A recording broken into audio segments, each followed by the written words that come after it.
Good evening, everybody. Welcome.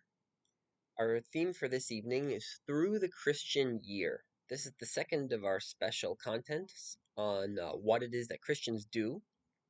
And Through the Christian Year is talking about the Christian calendar.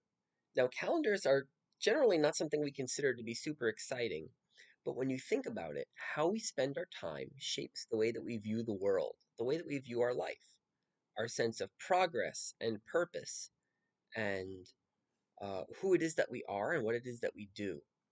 So when we think about the way that the Christian calendar works, then have to say, well, what are some of the other calendars we follow? And the most common calendar that we follow is, of course, the American calendar, which can't help but be the American retail calendar.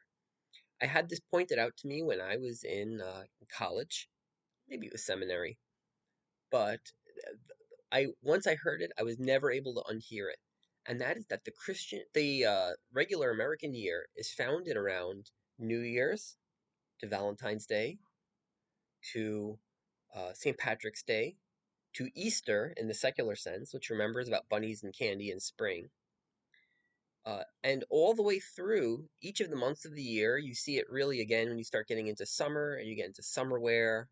You get then as summer clears out, you get to back to school. Then you start getting, of course, into the really meaty part of the year, which is uh, Halloween, which is the biggest retail day of the year, even bigger than Christmas. You have Thanksgiving. You have Black Friday. Make no mistake, that is a real holiday in the way that America celebrates it. Prime Day, Cyber Monday, into Christmas, which of course is also about retail in the US. And what this all tells us, especially when you factor in that our week is also based around the work week, which days you work and which days you have off, the American calendar is focused around money. Money is what really matters. We work to get money. The weekends is when you spend that money. We have this idea that a special day is special because you don't work on it. A special day is special because you spend your money in specific ways on that holiday, whether that's a cookout like Memorial Day or whether that is gift giving like Christmas. Money runs the American year. That's just how it is. So when you say, well, what else could I be shaped by? The first place we would look to see an alternative would be the Old Testament calendar, the Jewish calendar.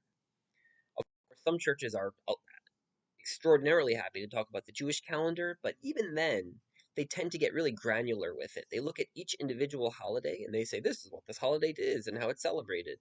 And they don't think about it in terms of the whole year. So if you think about it in terms of the whole year, what you'd quickly see is that the whole Jewish year is a celebration of the Lord bringing us out of Egypt and bringing us into the land. He brought us into the land, He gave us a covenant, so let's be holy and purify ourselves. That's the thesis of the whole Jewish year. And of course, as you might expect, it then centers around Passover. The whole Jewish year revolves around Passover, the idea that God brought us out of Egypt where we were slaves, and now we are free. And we are free to worship God in our own land. And if this sounds very landed, yes, it is. And if you say, I don't think that would work very well during a time where the Jews are in exile, no, no, it would not. So, and you begin to see why it was that a new covenant would eventually be needed.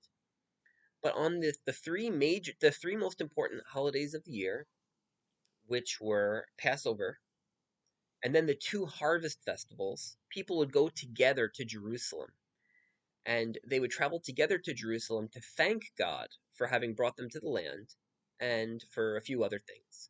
So one of those other things would be that at Pentecost, or as they call it in the Jewish calendar, Shavuot, the Feast of Weeks, at Pentecost, people would celebrate the giving of the Torah at Mount Sinai, the beginning of the covenant, and they would all come together to Jerusalem and they would present their offerings.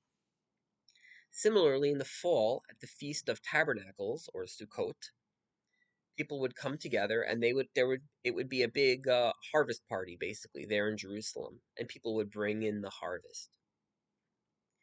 So you had this idea.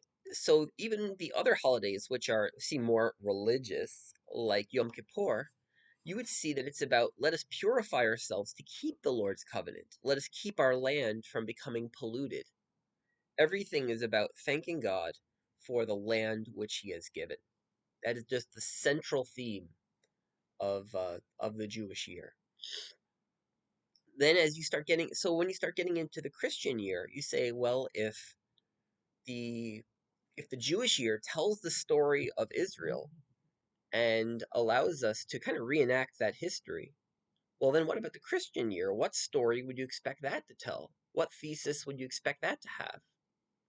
And very similarly to the Jewish year, perhaps not too surprisingly, it features around the story of thanking God and purifying ourselves for giving us a covenant, not by giving us a land, but by giving us a person. And the celebration of this person and especially his life, Jesus of Nazareth, goes all throughout the year. So the most important day of the Christian year is Easter, Easter Sunday, or if you're allergic to the term Easter for some reason, you could call it Resurrection Sunday or Pascha or whatever you prefer. But it celebrates the death and resurrection of Jesus. Holy Week leading into Easter it is the center of the year. But what you would see is the other major holiday being Christmas, or the older name Nativity, they have seasons, and the season would begin with a season of anticipation that leads up to it. For Christmas, that celebration is Advent, and it's kind of a pre-rejoicing. For Easter, that lead up is called Lent, and it's a season of preparation, really more of fasting than of celebrating. And after it, you have this after party, and the after party, in many ways, completes the holiday. So for Christmas, that after party is probably a little bit less familiar to us. But you might be familiar with the 12 days of Christmas, right? A partridge in a pear tree, that whole thing. Well, the 12 days of Christmas ended with this other holiday that was called, well, in the West, it was called Epiphany. In the East, it was called Theophany. And in the West, it celebrated the arrival of the wise men to see the young Jesus, and therefore the salvation of the Gentiles, the revelation of Jesus' saving work to save the nations. In the East, it was really a celebration of Jesus' baptism, which was seen as the coming of Jesus, the beginning of his ministry. Jesus' saving mission is starting. So you have this big party for Christmas. Hey, Messiah is here. And then you have this kind of after party, which is, hey, Messiah is getting to work, and he's setting about saving us.